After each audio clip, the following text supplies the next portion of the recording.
Police station పరిధిలో ఒక హిందూ మీద ముస్లిమ్స్, రోహింగ్యా ముస్లిమ్స్, పాకిస్తాన్ తీవ్రవాదులు ఏం చర్యలు తీసుకున్నారు? ఇక్కడ హాస్పిటల్లో ఉండి పేషెంట్ కానీ మాట్లాడుతున్నారు.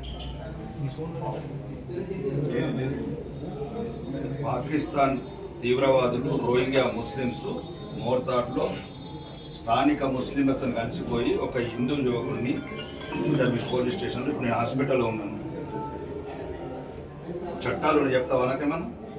ఏం తీసుకున్నావు యాక్షన్? ఎంతమంది మీద పెట్టినావు? ఎంతమంది కొట్టిండ్రు?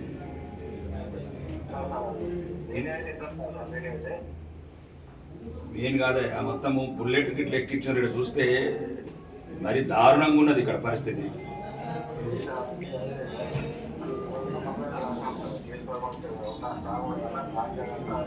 ఏమైతే కళ్ళ ముందు పుట్లు కనబడుతున్నాయి, కళ్ళ ముందు తల మీద గాయం కనబడుతుంది, డాక్టర్లు రిపోర్ట్ ఇచ్చిండ్రు. పోలీసు యూనిఫామ్లు ఉన్న నీకు హిందువుల ఇబ్బందికి అర్థమైందా లేదా?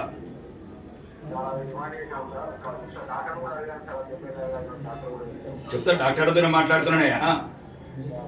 ఒక హిందూ ఎమ్మెల్యేగా మాట్లాడుతున్నా. హిందువుల తరఫున 40 మంది కొట్టి బుల్లెట్లు ఎక్కిస్తే నువ్వు ఇక 3-4 కేసు చేసి మిగతాలందరినీ ఏం లోపాయిక రూపొందాలు? ఇలా మళ్ళీ కూడా ఎంతమందిని అరెస్ట్ చేస్తావు? రావాలా 10,000 మందిని తీసుకొని? ఇలా ఊరోళ్ళందరూ వస్తే కూడా ఏమైతుంది? హిందువులు ఒకటి కావద్దా? హిందువులు వస్తే కూడా అరెస్ట్ చేస్తా అంటున్నామాట. ఏం హిందువులను చెక్కగలని చేస్తావా? ఇలా మొత్తము వీడీసోళ్ళు విలేజ్ మరి బతకాలి కదా హిందువులు. రేపు నీకు యూనిఫాము, నువ్వు కూడా ఉండాలి కదా, నువ్వు కూడా హిందువే కదా. నిన్ను కూడా దాన్ని నీ మీద కూడా బుల్లెట్ ఎక్కించున్నావు కంప్లీట్లా. ఇప్పుడు ఇవ్వాలంటే మోర్తాడేస్తాయి ఇవి. రేపు ఆదిలాబాద్ పోతావు, ఆసిఫాబాద్ పోతావు, అప్పుడు బుల్లెట్ ఎక్కిస్తారు నీ మీద. ఎట్లా నీ మీద ఎక్కియా? ఇవ్వాలంటే మోర్తాడేస్తాయి, నీ మీద యూనిఫామ్ ఉంది. ఇక్కడ ఎక్కడిదక్కడ ఖండించకపోతే ఇక ఎక్కడ బతుకుతారండి హిందువులు? 80% ఉన్నప్పుడు ఈ సమస్యలు వస్తే ఉంటాయి. సమస్యలు ఏముంది? కొన్ని చిన్న చిన్నవి జరుగుతాయి సంఘటనలు. ఒకవేళ ఉన్నాను అనుకుందాం, ఇంటర్నల్గా మీకు ఇన్వెస్టిగేషన్ ఏమైనా దొరికింది అనుకుందాం. ఏమైంది? ఏం పీకేజ్ ఏమైంది? చిన్న మనుషులు అన్నప్పుడు చిన్న చిన్న సంఘటనలు జరుగుతాయి. అంతమంది దారుణంగా 40 మంది ముస్లింస్, ఒక హిందూ, ఒక ఉంటే పోలీస్ స్టేషన్ కంప్లైంట్ ఇవ్వాలి. పోలీస్ స్టేషన్ కదా మీ మొత్తంలో వెళ్ళారా? ఇద్దరి మీద కంప్లైంట్ ఇవ్వాలి కదా ఎస్ఐ గారు. మీరు 307 పెడతారా, 302 పెడతారా, ఇంకేమైనా మన ఇండియాలో ఉన్న సెక్షన్ అని పెడతారా అని మనం చట్టం ఉంది కదా ఇక్కడ. అంటే హిందువులను కొడుతూనే ఉంటారు ఇక.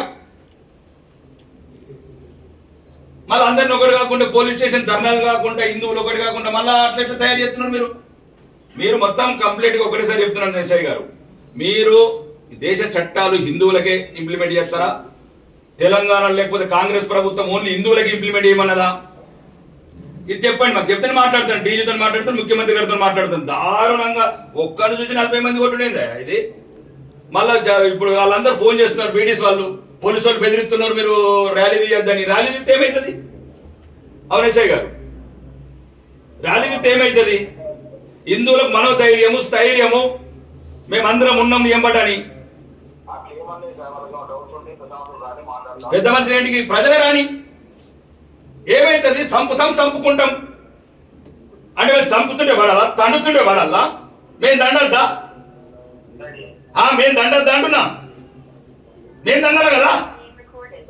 రికార్డింగ్ ఏం బాగా, నువ్వు రికార్డింగ్ ఏం పర్లేదు. ఇప్పుడు నేను సీపీతో కూడా మాట్లాడతా. మేము హిందువులం తండుతూనే పడాలా? మేము దండద్దా అంటున్నా. మేము దండద్దా? రికార్డింగ్ చేస్తున్నావు కదా, మాట్లాడు. ఇప్పుడు నువ్వు రికార్డింగ్ చేస్తున్నావు కదా, మాట్లాడే బాబు. నీతోనే కాదు, హోంమంత్రితో మాట్లాడతా, ముఖ్యమంత్రితో మాట్లాడతా. 40 మంది దారుణంగా ఇద్దరు బిడ్డల తండ్రిని, హిందూ అని ఒక్కరిని 40 మంది బుల్లెట్ తో ఎక్కిస్తారా? మోర్తాడ్ పాత బస్తీ చేస్తున్నట్టున్నాడు మోర్తాడ్. మీరు ఒక్కటేనండి. జరిగిన సంఘటన తీవ్రంగా తీసుకోవాలి. మళ్ళీ ఉల్టా హిందువులను బెదిరించుడు, హిందువులను పోలీస్ స్టేషన్ ధర్నా చేయడం. ప్రజాస్వామ్యయుతంగా శాంతియుతంగా ధర్నా చేస్తారు. ధర్నా చేస్తుంది కూడా హక్కు లేదా హిందువులకు? కాకపోతే మాకెందుకు ఫోన్ చేస్తారండి? మమ్మల్ని రమ్మని మోర్తాడుకో. మీరు మొత్తం రిపోర్ట్స్ అన్ని సిపి గారితో మాట్లాడతాం. హిందువుల మీద కూడా చెప్తున్నాను ఎస్ఐ గారు, ఇంకొకసారి హిందువుల మీద తప్పుడు కేసులు పెట్టడం, హిందువులను బెదిరించడం చేస్తే మాత్రం చట్టపరంగానే డీజీపీ గారికి చెప్పి నిన్న యాక్షన్ తీసుకుంటాం. కనీసం మానవత్వం లేకుండా ప్రవర్తిస్తున్నావు నువ్వు. ఎవడు చెప్పిండు నీకు పైనుంచి?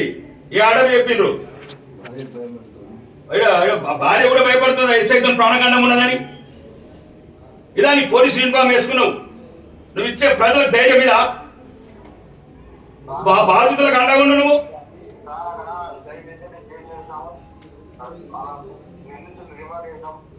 ఏ రిమాండ్లు ఎంతమంది చేసినావు? 40 మంది అంటే 6 చేస్తావా? అడు గోశాల హిందువు 2 బిడ్డలను ఆర్య సమాజం వేద పాఠశాల పంపించుకుంటున్నాడు. ధర్మం గురించి దేశం గురించి బతుకుతున్నాడు, హిందుత్వం గురించి బతుకుతున్నాడు. కాబట్టి సోషల్ మీడియాలో హిందువుల గురించి పోస్ట్ చేస్తే కావాలని పక్కబట్టి కొట్టిర్రు. మరి అంటే ఏం చేయమంటారు? మొదట అట్లా బతకద్దా? హిందువులు బతకద్దా? కాబట్టి మీరు ఏమేమి యాక్షన్ తీసుకున్నారు? ఇంకోసారి హిందువుల మీద ఇప్పుడు నేను మాట్లాడతాను సిపి గారితో. హిందువుల ర్యాలీలు కానీ శాంతియుతంగా ర్యాలీ ఎక్కడ కూడా మా దాంట్లో యూనిట్ అనేది రావాలి కదా. వస్తేనే కదా ఎదుటి భయపడేది. 5 చేంజ్ చేస్తారు ఎస్ఐ గారు. మీరు లోపల ఒప్పందాలు చేసి పంపిస్తారా? కాగితం రాసి ఇంకొకసారి అడుగుతాం మంచిగా మళ్ళీ కేసు పెట్టమని. సిపి గారితో మాట్లాడతాను. ఇంకొకసారి హిందువులను మీరు అక్కడ పోలీస్ స్టేషన్ అవసరమైతే 6 నిజాం బడ్జెట్ హిందువులంతా వస్తాం మోటార్ పోలీస్ స్టేషన్.